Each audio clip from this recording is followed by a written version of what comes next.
ঢাকা পড়তেছ সরকারের রাস্তা সরকার আমার কাছে জিজ্ঞাসা করে।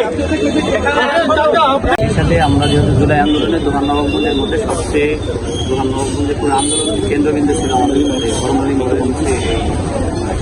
জুলাই 24 এই চত্বরটা।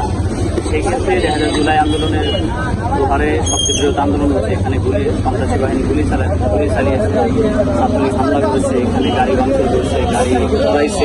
সেক্ষেত্রে আমরা দোহারের ঐতিহাসিক স্থান হিসেবে আমরা আন্দোলনের যারা ওই সময় করেছিল সবার সাথে আলাপ আলোচনা করে আমরা একটা চত্বরের আমরা আগেই নাম ঘোষণা করে দিচ্ছিলাম যে জুলাই 24 চত্বর। জুলাইয়ের আন্দোলনের স্মরণটা এটা থাকুক, জুলাই স্মৃতি হিসেবে থাকুক। আর এখানে যেহেতু ওনার একটা বড় চত্বর আছে, এটাই এই জায়গায় জুলাই 24 চত্বর করলে এটা আমরা আন্দোলন সংগ্রাম করি, এটা আমাদের এই থাকবে আর কি, স্মৃতি বিজড়িত স্থান থাকবে।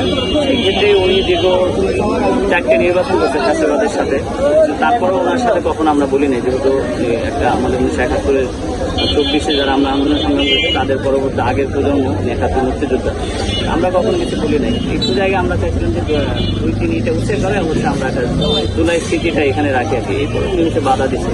আর উনি যেটা বললো যে ওনার ব্যক্তিগত জায়গা, আর আমার যেটা জানা ছিল যে এটা সরকারি জায়গা, সরকারি রাস্তা মাছটা, এখানে তো ব্যক্তিগত সম্পত্তি হওয়ার সুযোগ নাই আর এটা ব্যবহারও সুযোগ নাই। তো সেই ক্ষেত্রে আমরা স্মৃতি বিজড়িত স্থান হিসেবে জুলাই 24 চত্বর ঘোষণা করছি। আমরা অনেক আগে এটা ঘোষণা করছি। সেক্ষেত্রে যে বাধা বিপদে বা ওনার দিক থেকে ওনার হাতে আসে না যে এটা করা যাবে না, আশা বিষয় এইটাই হচ্ছে উনি আর কি বাধা দিল, উনি এটা করতে দিবে না। এই বাধার মধ্যে পরবর্তী আপনাদের পদক্ষেপ কি? এটা হচ্ছে যেহেতু বাধা দিচ্ছে, তাহলে আমাদের একটা সিদ্ধান্ত ছিল যে আমরা এখানে জুলাই 24 চত্বর করবো।